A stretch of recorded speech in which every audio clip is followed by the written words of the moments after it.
Доброе утро. Вот, к сожалению, она не совсем добрая. Вот такая вот погода. Вот, свалила всю машину деревом. Вот теперь придется что-то делать, вызывать, решать вопросы.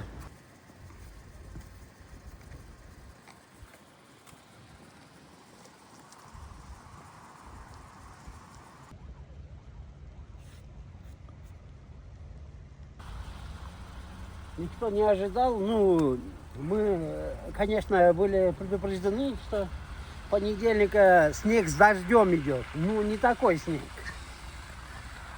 Хорошо, что один раз у меня машина уже под дерево оказался. Слава богу, сейчас вот рядом упал.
For more such videos, subscribe to the NewsX YouTube channel, hit the bell icon.